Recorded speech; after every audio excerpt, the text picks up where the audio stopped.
Welcome back, weary travelers, to another nocturnal journey through history's strangest corners.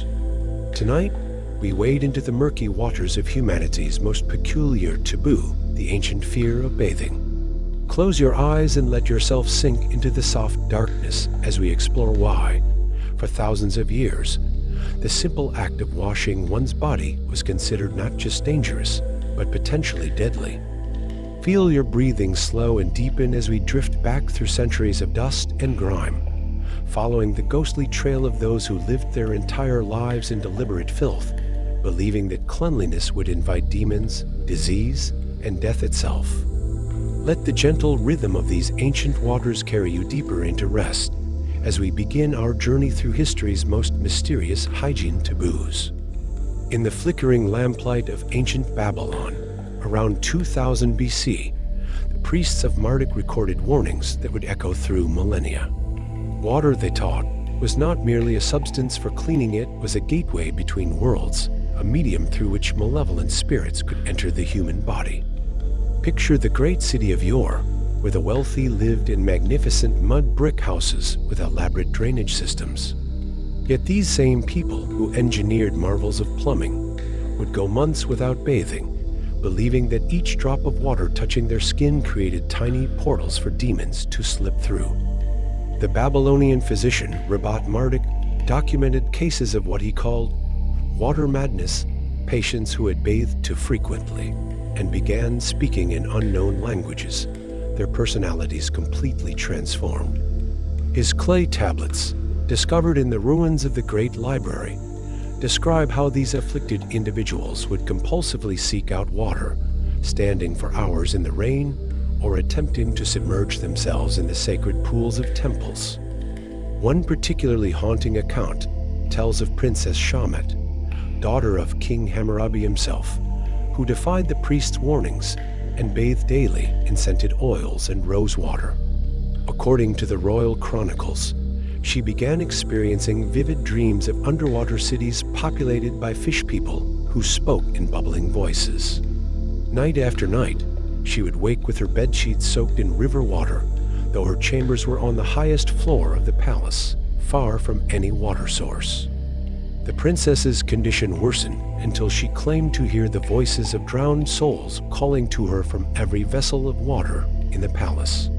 The court physicians, following ancient protocols, sealed her in a chamber without any water for purification. But she was found dead 3 days later, her body mysteriously desiccated, yet her skin bearing the unmistakable marks of prolonged submersion. The Mesopotamians believed that water retained the memories of all who had touched it, and that bathing meant absorbing the sins, diseases, and spiritual contamination of countless others. This belief was so deeply ingrained that even the poorest citizens would choose to live with years of accumulated dirt, rather than risk spiritual possession through washing. Feel yourself drifting deeper, like those ancient souls who feared the very water that might have cleansed them. The land of the pharaohs presents us with one of history's most perplexing contradictions. While the Egyptians were master engineers of bathhouses and elaborate washing rituals for the dead, the living often embraced strategic filth as a form of spiritual protection. In the shadow of the Great Pyramids, around 1500 BCE, the priests of Set taught that excessive cleanliness was an invitation to the chaos god's attention. They believed that a thin layer of protective grime acted as a barrier between the human soul and the malevolent forces that prowled the desert winds. The Edwin Smith Papyrus, one of the oldest medical texts known to humanity, contains detailed instructions for defensive uncleanliness, specific body parts that should never be washed, particular times of year when bathing would prove fatal, and elaborate rituals for those who absolutely must cleanse themselves. Consider the case of Amenhotep the Younger, a scribe in the court of Thutmose III, whose personal journal has been preserved in the British Museum. He documented a 3-year period during which he refused to wash any part of his body, following a prophetic dream in which the god Thoth warned him that water would dissolve his soul like salt in the Nile. During this period of deliberate filth, Amenhotep reported extraordinary visions and prophetic abilities. His unwashed hands could divine the future by touching objects, his grimy face could see through deceptions, and his filthy clothes repelled not just insects and disease, but evil spirits and curses. Court records show that his predictions during this time were uncannily accurate, leading many to believe that his accumulated dirt had indeed granted him supernatural powers.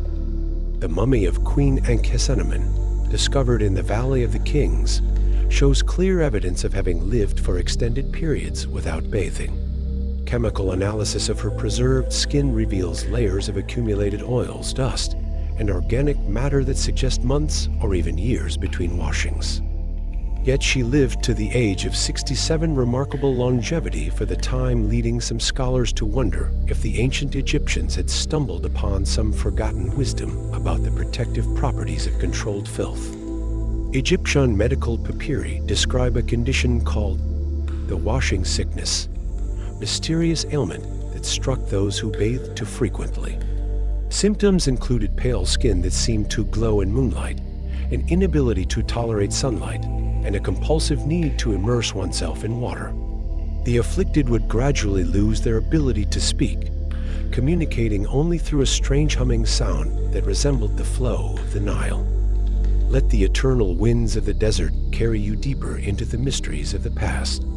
The birthplace of democracy and philosophy harbored some of history's most elaborate theories about the spiritual dangers of bathing. In the Agora of Athens, around 400 BCE, great minds like Diogenes of Sinope actively preached against the corruption of excessive cleanliness. Diogenes, the founder of Cynicism, lived in deliberate squalor, believing that each layer of dirt brought him closer to truth and wisdom. His followers, known as the filthy philosophers, would gather in the dirtiest corners of the city to discuss metaphysics while proudly displaying their unwashed bodies as badges of intellectual honor. The philosopher Antisthenes wrote extensively about what he called the cleanliness delusion, the belief that physical purity led to spiritual contamination. He argued that just as plants needed dirt to grow, human souls required a certain amount of filth to reach their full potential. His treatise on the necessity of grime became required reading in several philosophical schools. But perhaps the most disturbing case from ancient Greece involves the Oracle of Delphi herself. Historical records suggest that the Pythia, the priestess who delivered prophecies from Apollo, was required to maintain specific levels of uncleanliness to properly channel the god's messages.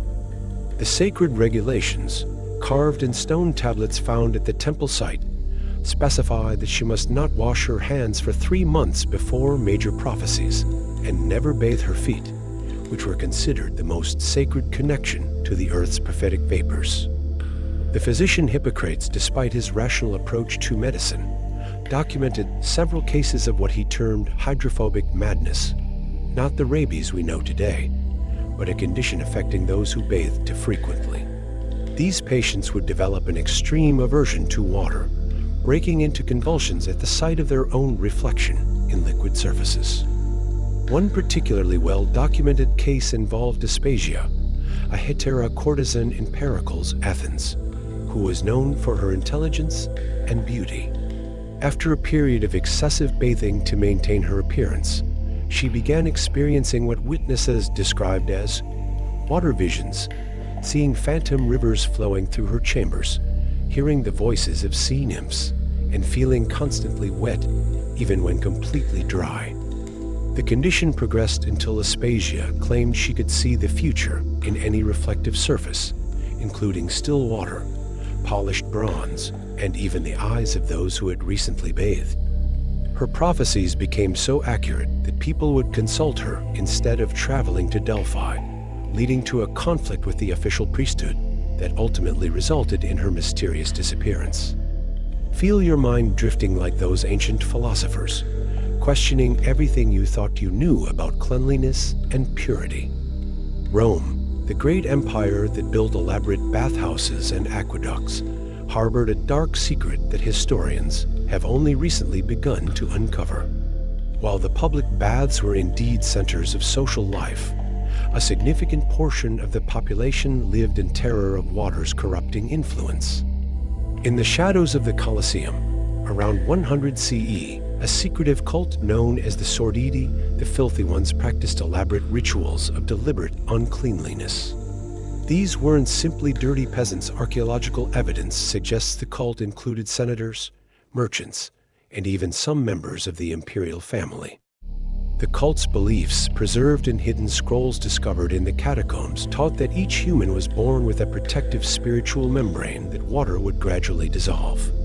They believed that the elaborate Roman bathing culture was a conspiracy to weaken the population's spiritual defenses, making them susceptible to control by malevolent forces. Marcus Aurelius himself, the philosopher-emperor, wrote cryptically in his Meditations about the false comfort of cleanliness and the wisdom found in accepting one's natural state. Recent analysis of his personal effects, including clothing and jewelry, shows evidence of deliberate avoidance of water for extended periods. The case of Lucius Septimius Severus, a Roman general who later became emperor, provides a fascinating glimpse into the empire's complicated relationship with bathing. Military records show that he forbade his legions from bathing during certain campaigns, believing that their accumulated sweat and grime would make them invisible to enemy gods and spirits. This practice, known as battle filth, was based on the theory that warriors covered in their own essence became spiritually camouflaged, able to move through enemy territory without detection by supernatural forces. Several military victories were attributed to this practice, including the decisive Battle of Lugdunum in 197 CE. But the most chilling Roman case involves the Villa of Mysteries in Pompeii, where archaeologists discovered a sealed chamber containing the remains of what appeared to be a bathing ritual gone horribly wrong. The room contained the skeletons of 12 individuals arranged around a marble bath filled with what analysis revealed to be a mixture of water and human blood. Graffiti on the walls, preserved by the volcanic ash, tells the story of a wealthy Roman family who believed they could achieve immortality by bathing in water that had been spiritually charged through elaborate rituals. The final inscription, written in what appears to be increasingly unsteady handwriting, reads, "The water speaks. We understand now. We cannot leave. We will never leave." Let the echoes of ancient Rome carry you deeper into the labyrinth of history's forgotten fears. The medieval period brought perhaps the most systematic campaign against bathing in human history. The early Christian church, viewing the elaborate Roman bathhouses as symbols of pagan decadence, began teaching that physical cleanliness was not just unnecessary, but spiritually dangerous. Saint Jerome, writing in the 4th century, declared that the purity of the body and its garments means the impurity of the soul. This teaching became the foundation for centuries of deliberate filth among the Christian faithful, who believed that their accumulated grime was a form of holy offering to God. The case of Saint Godric of Finchil, a 12th century hermit, exemplifies this extreme devotion to uncleanliness. He lived for over 60 years without bathing, wearing the same hair shirt until it rotted away and merged with his skin. Pilgrims would travel hundreds of miles to touch his filthy garments, believing that his accumulated dirt contained miraculous healing properties. Medieval chronicles describe several cases of washing madness among monks and nuns who broke their vows of filthiness. Brother Thomas of Canterbury, according to the Abbey records, secretly bathed in a hidden chamber of the monastery for 3 months in 1147. His fellow monks discovered him when he began speaking in what they described as the language of water spirits, a flowing, gurgling speech that seemed to echo the sounds of running streams. The condition progressed until Brother Thomas claimed he could only survive by remaining constantly wet. He would sneak out at night to bathe in the nearby river, returning with his skin appearing unnaturally pale and translucent. The Abbey's chronicler wrote that Thomas's wet footprints would glow with a faint blue light, and plants would grow more vigorously wherever he had walked. When the other monks attempted to restrain him, Thomas reportedly dissolved into mist, later reforming in the monastery's well. He was declared possessed by water demons and subjected to an elaborate exorcism that involved sealing him in a chamber filled with blessed sand for 40 days. He emerged completely desiccated but seemingly cured, though he lived only another month before dying of what medieval physicians called spiritual drought. The medieval fear of bathing was so deeply ingrained that even the nobility would go months without washing. Queen Isabella of Castile famously boasted that she had bathed only twice in her entire life, once at birth and once before her wedding. This wasn't mere eccentricity, but a deliberate spiritual practice based on the belief that accumulated grime formed a protective barrier against demonic influence. Medieval medical texts describe a condition called aquademon syndrome, a mysterious ailment that struck those who bathed too frequently. Symptoms included an unnatural attraction to water, the ability to hold one's breath for impossible lengths of time, and a gradual loss of body heat that left victims feeling constantly cold. The afflicted would often be found standing in rivers or ponds, claiming they could hear voices calling to them from beneath the water. Feel yourself drifting deeper into the medieval mists, where dirt was holiness and water was danger.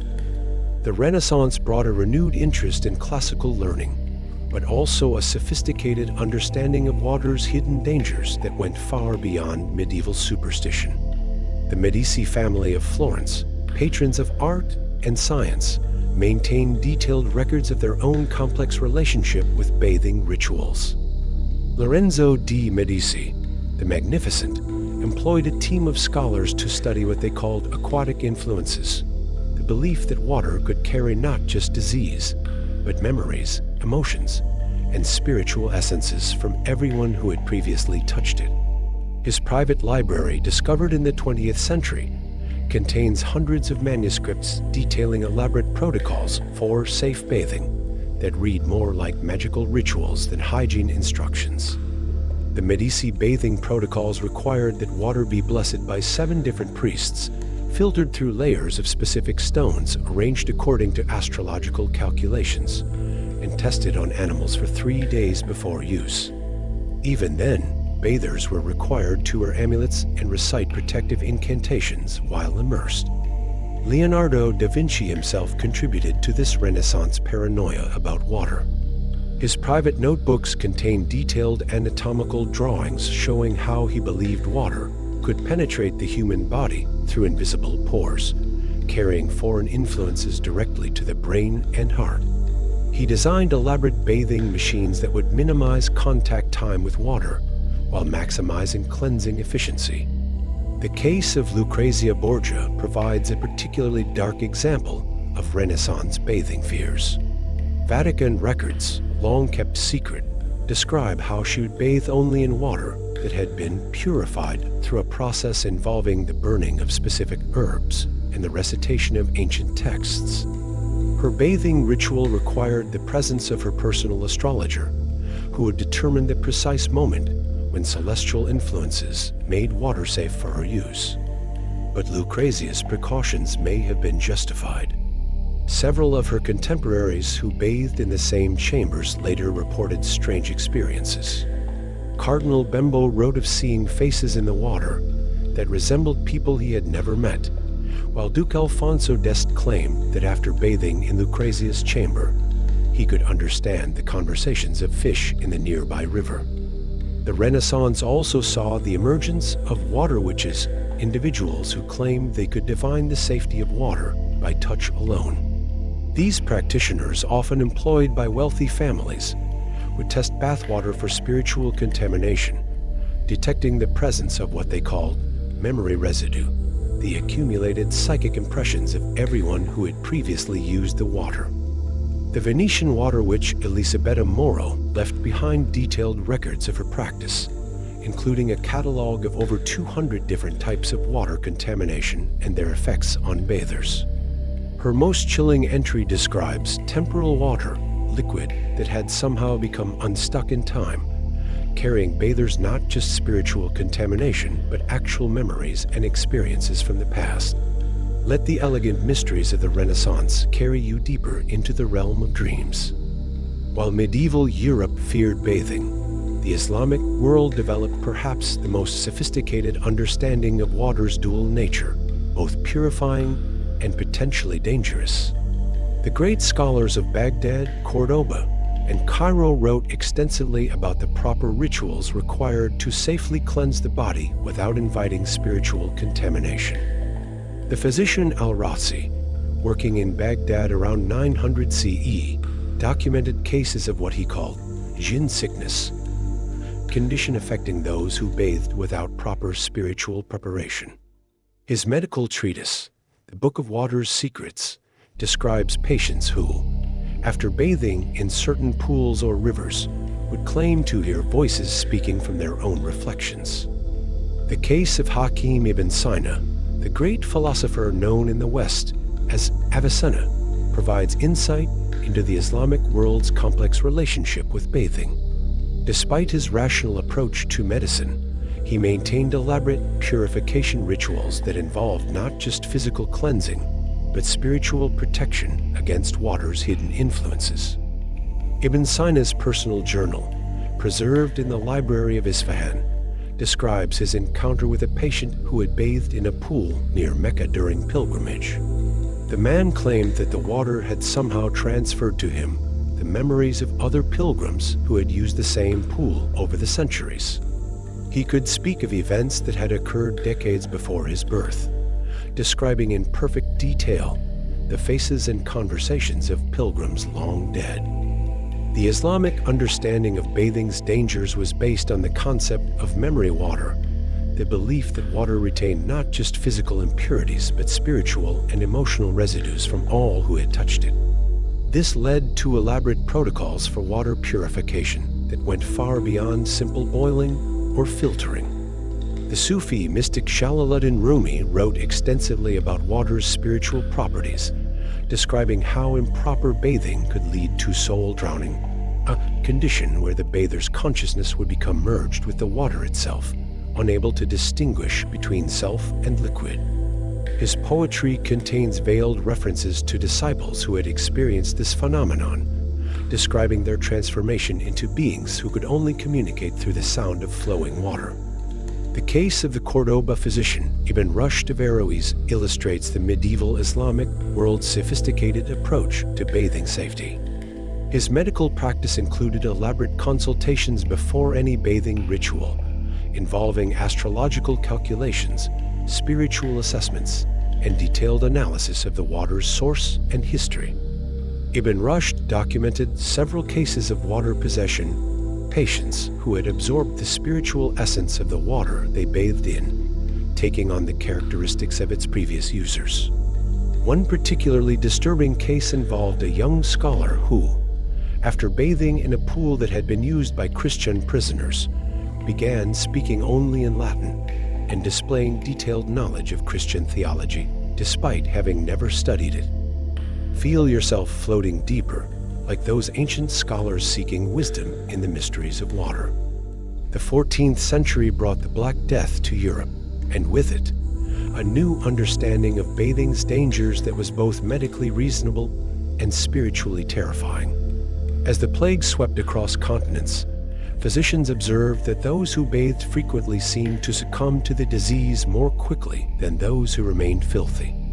The medical theory of the time, based on the work of ancient Greek physicians, taught that bathing opened the pores of the skin, creating pathways for the miasma, the poisonous air that was believed to carry the plague. This led to widespread bathing bans that would persist for centuries, even after the plague had passed.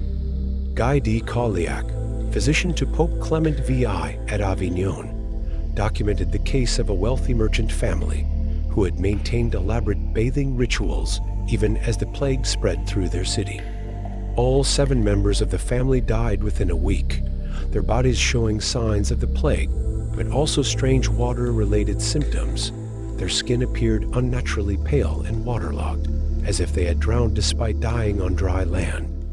The physician's notes describe how the family's bathwater had turned black before their deaths, and how their servants reported hearing what sounded like underwater voices coming from their bathing chamber.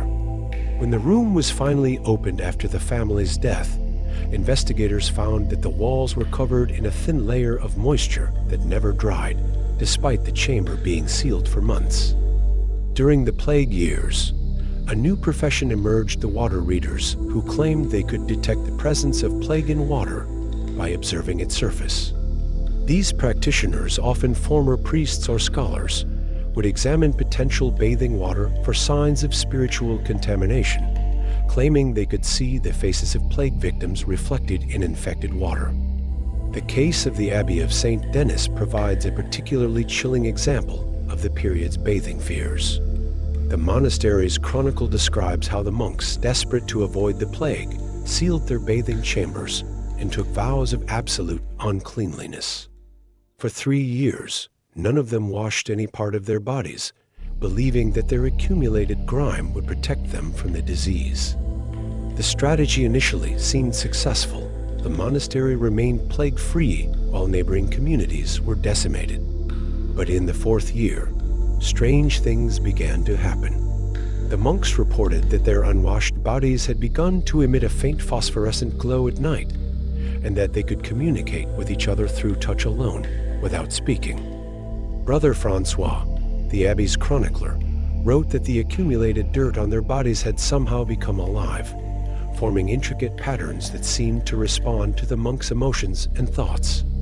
He described how the grime would shift and flow across their skin like living tattoos, creating symbols and images that appeared to convey complex messages.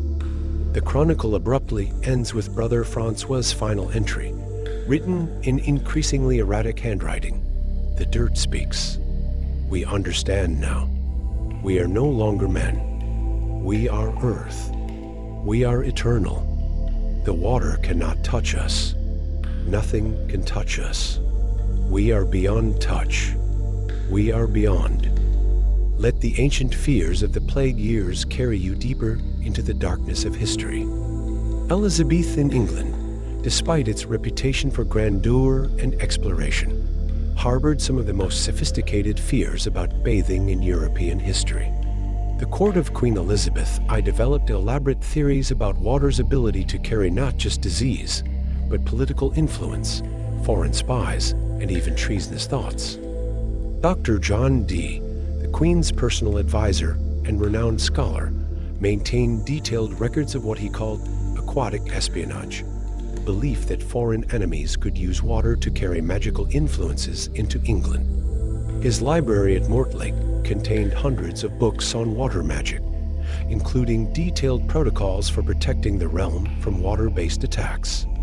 The case of Mary, Queen of Scots, provides a fascinating glimpse into the period's bathing paranoia.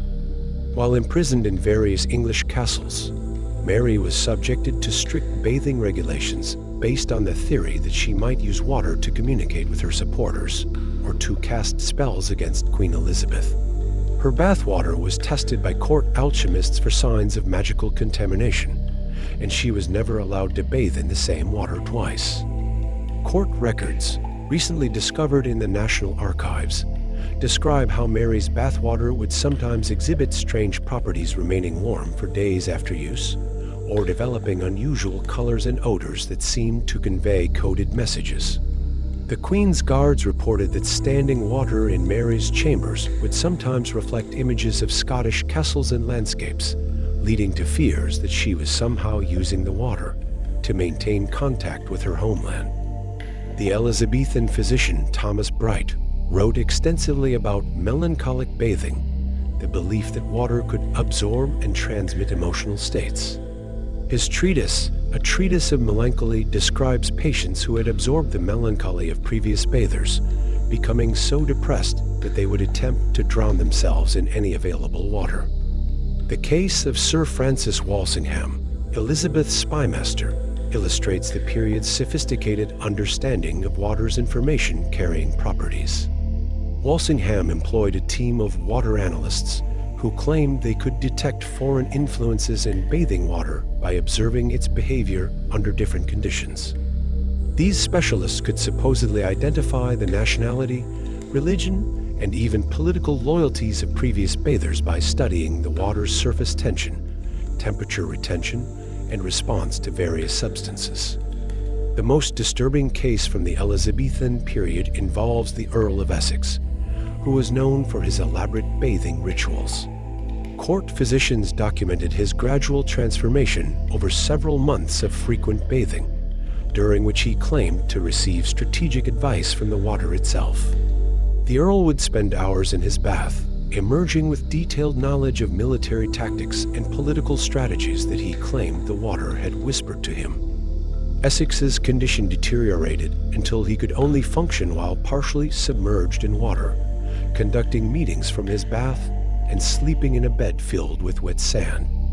His final rebellion against Queen Elizabeth was reportedly planned entirely during his bathing sessions, with fellow conspirators claiming that the water had promised them victory if they followed its guidance.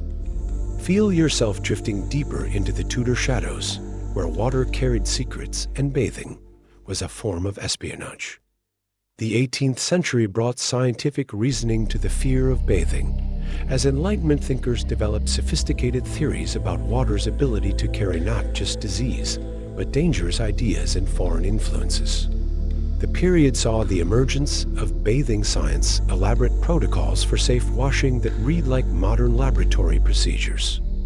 Dr. Benjamin Franklin, despite his reputation for rationality, harbored deep suspicions about the safety of regular bathing. His private correspondence reveals his belief that water could carry electrical influences that might disrupt the human body's natural electrical field. He designed several bathing machines that would minimize contact time with water, while maximizing cleansing efficiency through the use of controlled electrical charges.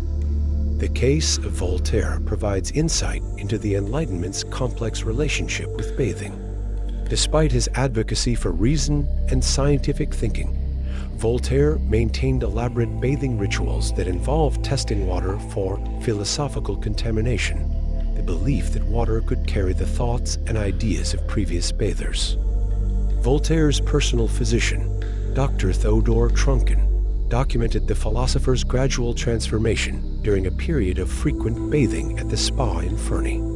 Voltaire claimed that the mineral waters were transmitting to him the philosophical insights of previous visitors, including ideas that contradicted his own established beliefs.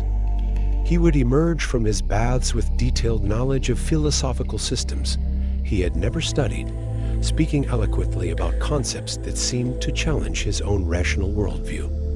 The French Academy of Sciences established a committee to investigate aquatic influences in 1751, following several reported cases of scholars who had experienced dramatic intellectual transformations after bathing in certain waters. The committee's report, never published but preserved in the Academy's archives, describes water as a medium of intellectual transmission, capable of carrying complex ideas and memories between individuals. The most famous case involved Denis Diderot, editor of the Encyclopédie Die, who claimed to have received the inspiration for several encyclopedia entries while bathing in the Seine. He would emerge from the river with detailed knowledge of subjects he had never researched, writing articles on topics ranging from metallurgy to theology with expertise that baffled his contemporaries. Diderot's bathing sessions became so productive that other scholars began requesting access to the same stretch of river, believing that the water contained some form of intellectual residue from his experiences. This led to the establishment of philosophical bathing societies, groups of intellectuals who would bathe together in the hope of sharing and amplifying their collective knowledge. The practice reached its peak with the infamous Salon of the Bath, held at the estate of Madame de Pompadour, where France's greatest minds would gather monthly to bathe together in heated pools while discussing philosophy, science, and politics. Participants reported that the combination of warm water and intellectual discussion created a unique state of consciousness that allowed them to access ideas and insights that would have been impossible to achieve individually.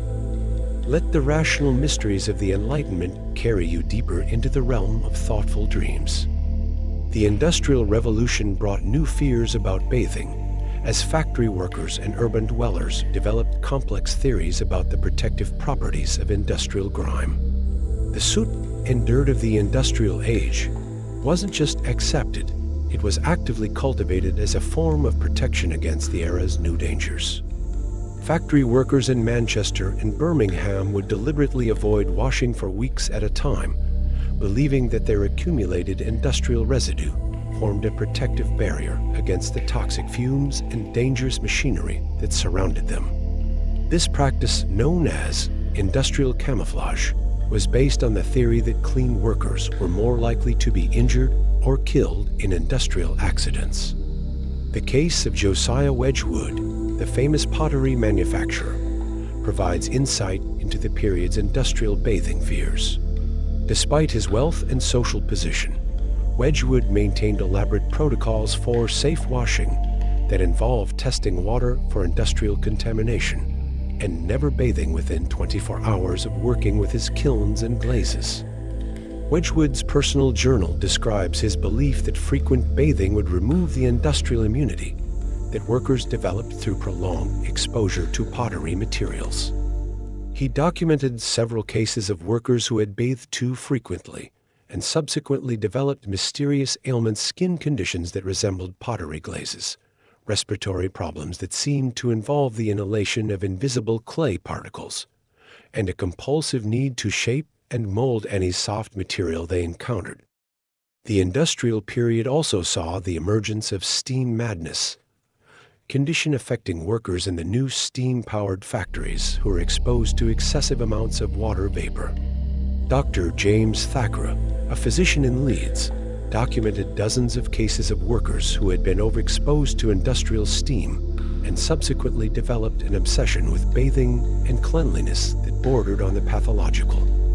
These steam-affected workers would bathe compulsively, sometimes dozens of times per day, claiming that they could feel industrial contamination constantly accumulating on their skin. They would scrub themselves raw, trying to remove residues that were invisible to others, and many developed a sensitivity to touch that made it impossible for them to wear clothing or interact with other people. The most disturbing case involved the workers at a Manchester cotton mill who were exposed to a steam leak in 1847. All 17 workers in the affected area developed what the mill's physician called vapor consciousness, condition where they claimed to exist simultaneously in solid and gaseous states. They would report feeling their bodies dissolving into mist during bathing, only to reform when they emerged from the water. The condition progressed until the affected workers could only communicate through changes in humidity and temperature, manipulating the moisture content of rooms to convey complex messages. The mill's owner, terrified of the implications, sealed the workers in a specially constructed chamber filled with dry sand, where they gradually returned to normal solid consciousness, but retained the ability to predict weather changes with uncanny accuracy. Feel yourself dissolving into the industrial mists of the past, where steam and water carried more than just heat and moisture. The Victorian period brought perhaps the most sophisticated blend of scientific knowledge and bathing superstition in human history. As medical understanding advanced, so too did the elaborate theories about water's hidden dangers and mysterious properties. Dr. Henry Maudsley, the famous Victorian alienist, spent decades studying what he called aquatic madness, mental conditions that seemed to be triggered or exacerbated by bathing. His case studies, preserved in the archives of the Bethlehem Royal Hospital, describe patients who had experienced complete personality changes after bathing in certain waters. The case of Lady Catherine Ashford, documented in exhaustive detail by Dr. Maudsley, remains one of the most disturbing examples of Victorian bathing fears. Lady Catherine, a respectable widow from Surrey, began experiencing strange visions after bathing in the mineral springs at Bath. She claimed that the water was showing her glimpses of the lives of everyone who had ever bathed in the same springs, creating an overwhelming flood of memories and experiences that weren't her own. The visions progressed until Lady Catherine could no longer distinguish between her own life and the accumulated memories she was receiving from the water. She would wake up speaking in different voices, claiming to be various historical figures who had visited Bath over the centuries. Her family physician documented her ability to describe in perfect detail the private lives of long-dead nobles, including information that was later verified through historical records. The Victorian period also saw the emergence of hydropathic institutions, medical facilities that claimed to treat various ailments through carefully controlled water exposure. These establishments developed elaborate protocols for therapeutic bathing that involved precise water temperatures, specific mineral compositions, and detailed timing schedules designed to maximize healing while minimizing spiritual contamination.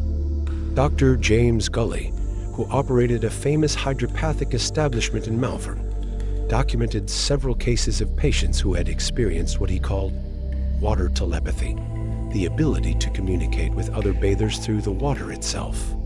His records describe patients who would enter separate baths and begin conversing as if they were in the same room, sharing thoughts and memories through the water that connected their facilities. The most famous case involved Charles Darwin himself, who underwent water treatment at Dr. Gully's establishment for his mysterious chronic illness. Darwin's private correspondence reveals his growing concern about the psychological effects of the water treatment, describing strange dreams and visions that seemed to involve evolutionary concepts he had never consciously considered. Darwin wrote to his cousin about experiencing evolutionary visions while bathing, seeing detailed images of species transformations and natural selection processes that would later influence his scientific work.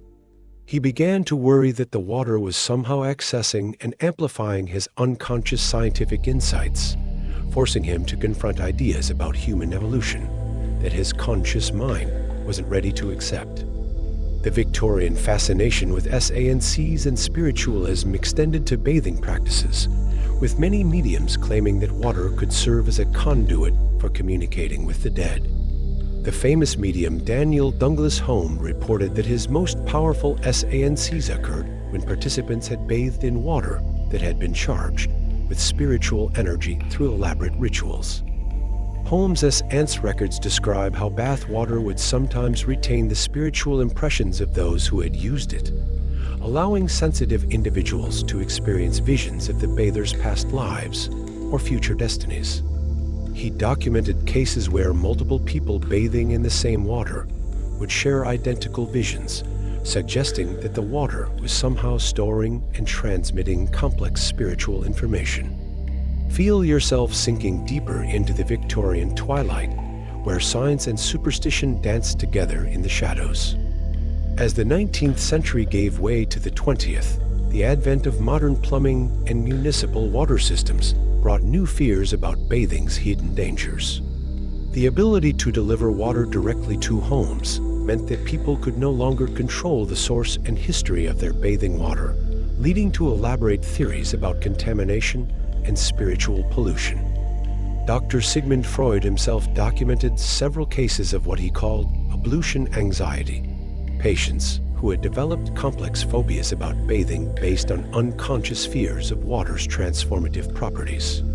His case studies describe patients who believed that bathing would literally wash away their personalities, leaving them vulnerable to possession by foreign influences. The case of Herr Gustav K., detailed in Freud's private papers, involves a Vienna banker who developed an elaborate bathing ritual designed to protect his identity while cleansing his body. Gustav would bathe only in water that had been blessed by 7 different priests, while wearing a mask to prevent his reflection from being stolen by the water's surface. Despite these precautions, Gustav began experiencing what he described as personality leakage, the gradual loss of his memories and characteristics to the bathwater. He would emerge from his baths feeling less like himself as if the water had absorbed essential parts of his identity. The condition progressed until Gustav claimed he could see fragments of his personality swimming in the bathwater, like tiny fish.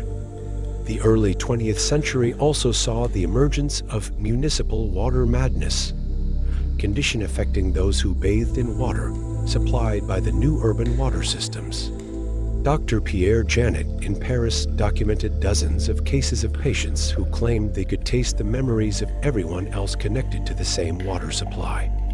These patients would report experiencing overwhelming floods of sensation and memory while bathing, claiming they could feel the emotions, thoughts, and experiences of thousands of strangers who are using the same water system simultaneously.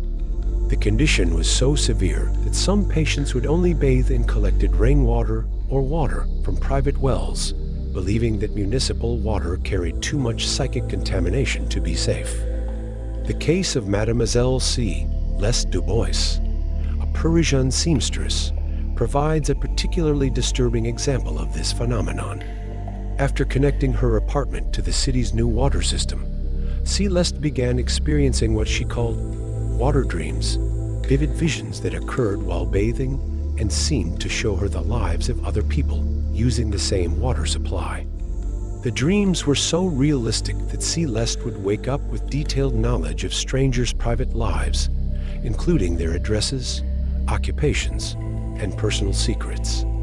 She began leaving her apartment to visit these people, proving her knowledge by describing intimate details of their lives that she couldn't possibly have known through normal means. Dr. Janet's examination revealed that Celeste had somehow developed a form of hydraulic telepathy, the ability to receive psychic impressions through water molecules that had been in contact with other people. Her case became the foundation for decades of research into what scientists began calling aquatic consciousness transfer. Let the mysteries of the modern age carry you deeper into the realm of liquid dreams. The two world wars brought new understanding of bathing's potential dangers as military strategists began exploring water's use as a weapon of psychological and spiritual warfare. Classified documents, only recently declassified, reveal extensive research into aquatic influence operations, attempts to use water to carry propaganda, fear, and even mind control across enemy lines. During World War I, German scientists working under the direction of Dr. Fritz Haber, the same man who developed chemical weapons, conducted secret experiments on what they called Wasserbeeinflussung, water influence. These experiments involved contaminating enemy water supplies not with poison, but with psychological agents designed to induce specific mental states in those who bathed in the treated water. The German research, discovered in captured documents after the war, describes successful experiments in which enemy soldiers exposed to treated water would develop compulsions to desert, surrender, or turn against their own units. The psychological contamination was so subtle that affected soldiers believed their changed behavior was the result of their own rational decisions. One classified report describes a British unit that had been unknowingly exposed to German water treatment chemicals through contaminated bathing facilities. Over the course of 2 weeks, the entire unit began experiencing shared hallucinations during bathing, seeing visions of peaceful German countryside and hearing voices encouraging them to lay down their arms. The effect was so powerful that the unit's commanding officer, Major Geoffrey Harrington, documented his own gradual transformation in a secret diary that was later found among his effects.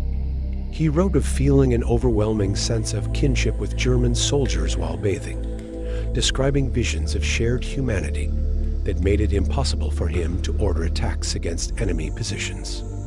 World War II brought even more sophisticated understanding of water's psychological properties. The Nazi Honor Bear, Hitler's occult research organization, conducted extensive experiments on what they called Rassenhygiene durch Wasser, racial hygiene through water. Their research focused on the belief that water could carry racial and cultural characteristics, contaminating those who bathed in it with foreign influences. The most disturbing Nazi experiments involved attempts to use water to transfer specific skills and knowledge between individuals.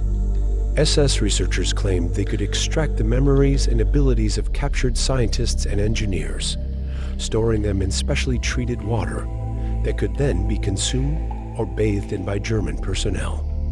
Documents recovered from the unraveling archives describe several successful experiments in which German soldiers gained technical knowledge and linguistic abilities after bathing in water that had been charged with the memories of captured Allied specialists.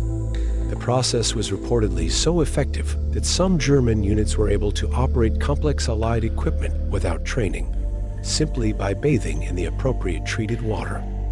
Feel yourself drifting deeper into the troubled waters of the 20th century, where fear and science merged in the shadows of global conflict. The Cold War brought new fears about bathing as both superpowers developed theories about water's use in espionage and psychological warfare. Classified documents from both sides reveal extensive research into aquatic intelligence gathering, the belief that water could be used to extract information from enemy agents and citizens. The CIA's MKUltra program included several sub-projects focused on water-based mind control, exploring the possibility that bathwater could be used to deliver psychological programming to unsuspecting subjects.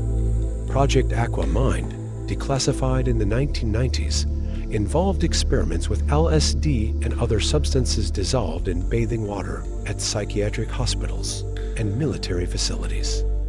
Dr. Ewan Cameron, the controversial psychiatrist who conducted many of these experiments, documented cases of patients who experienced complete personality changes after bathing in specially treated water.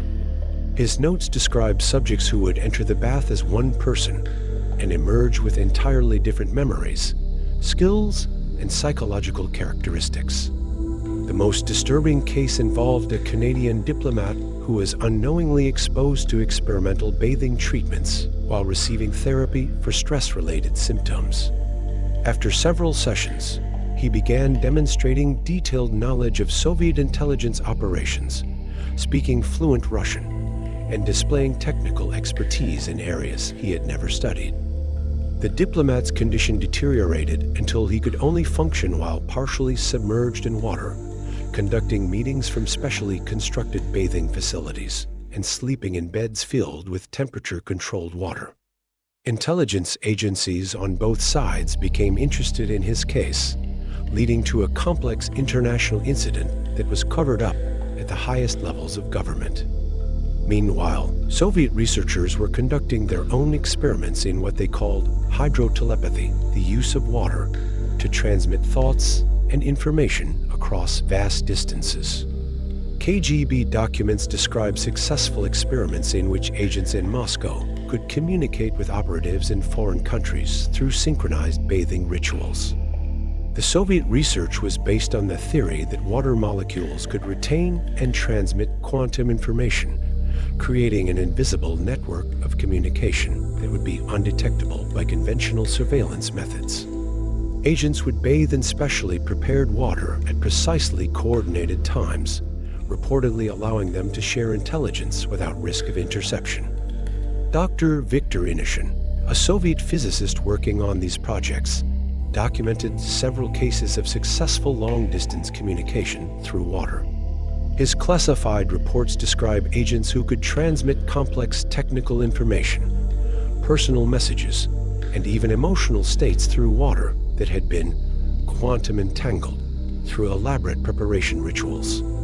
The effectiveness of these techniques was apparently so high that both superpowers began implementing countermeasures, special water treatment facilities designed to prevent enemy agents from using municipal water supplies for espionage purposes. These facilities, many of which operated in secret for decades, used techniques ranging from electromagnetic field exposure to quantum scrambling to disrupt the water's information-carrying capabilities. Let the invisible tensions of the Cold War carry you deeper into the hidden currents of history.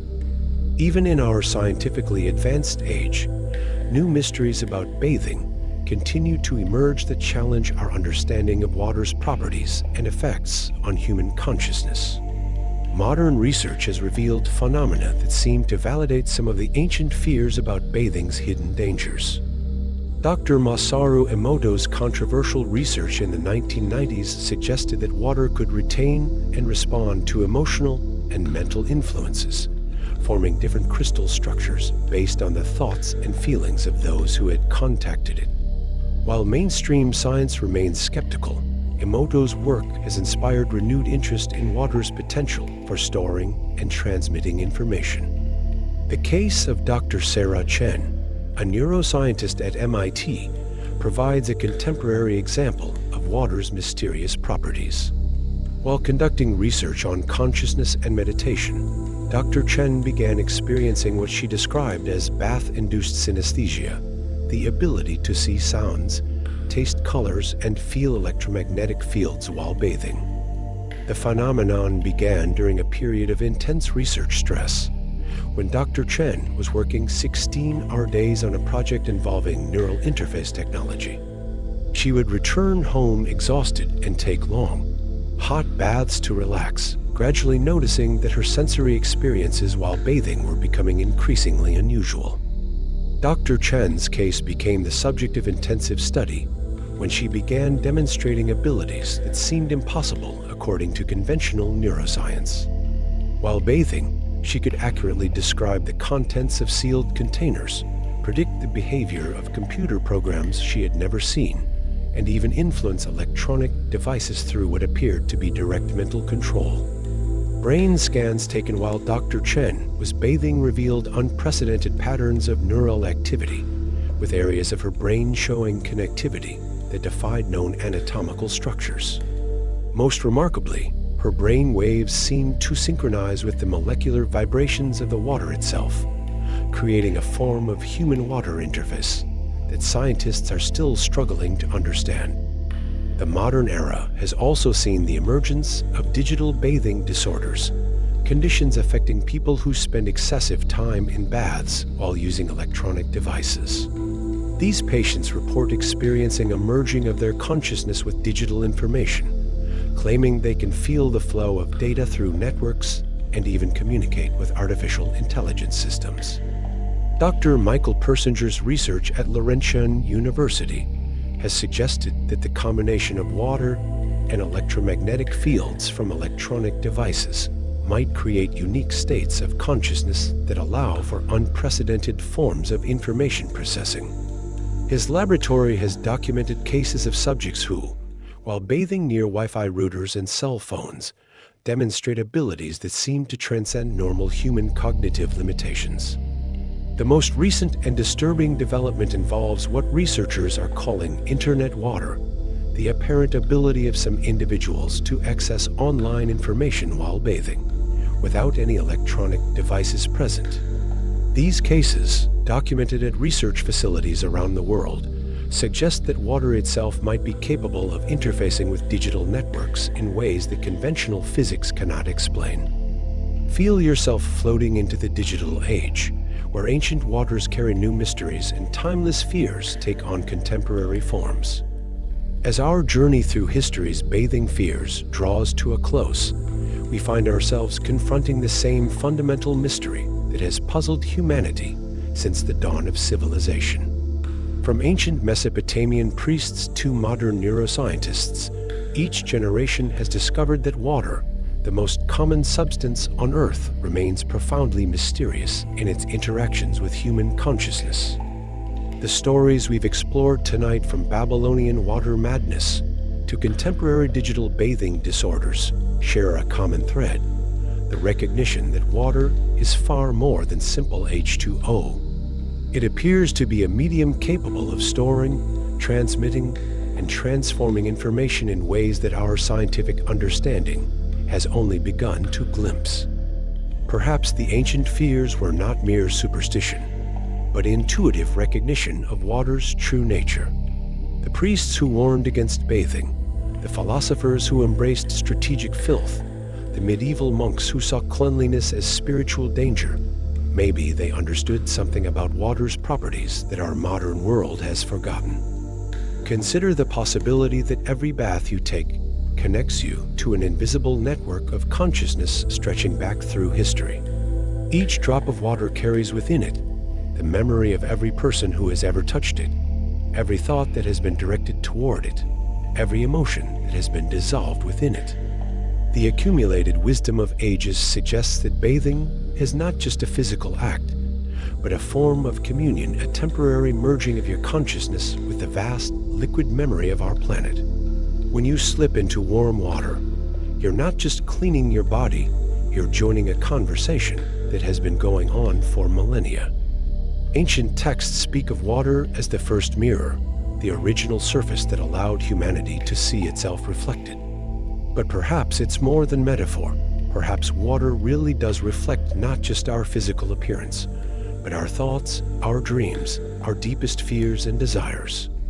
The next time you prepare for a bath, remember the generations who approached water with reverence and fear, who understood that bathing was a sacred act that required preparation, protection, and respect. Feel the weight of history in every drop, the accumulated wisdom of every culture that has ever tried to understand water's mysterious nature. As you lower yourself into the warm embrace of the bath, let yourself become aware of the invisible currents flowing around you, currents of memory, consciousness, and time itself. Feel the boundary between your body and the water beginning to dissolve, just as countless bathers throughout history have described. Allow yourself to float in this liquid library of human experience, where the accumulated knowledge of ages flows through channels deeper than any river, older than any ocean. In the gentle lapping of water against your skin, hear the whispers of all who have bathed before you, sharing their secrets, their fears, their discoveries about the nature of consciousness itself. The water holds all these stories, all these mysteries, all these fears and wonders. It remembers everything, forgives everything, and continues to offer its liquid embrace to each new generation of bathers, carrying forward the eternal dialogue between human consciousness and the primordial waters from which all life emerged. Tonight, as you drift towards sleep, let yourself imagine that you are floating in those ancient waters, connected to every stream, every ocean, every drop of rain that has ever fallen. Feel yourself becoming part of the vast, liquid consciousness that flows through all things, binding past and future in its eternal current. The mystery of water remains unsolved, its secret still hidden in the depths of every bath, every shower, every moment when human skin touches the liquid that covers most of our planet. Perhaps that's as it should be. Some mysteries are meant to remain unsolved. Some fears are meant to remind us of the profound strangeness of existence itself. Rest now in the knowledge that you are part of something vast and mysterious, something that connects you to every person who has ever lived, every thought that has ever been thought, every dream that has ever been dreamed. The water remembers all, and in its memory, you too become eternal. Sleep well, fellow traveler through the mysterious currents of history. Until we meet again in the flowing streams of time.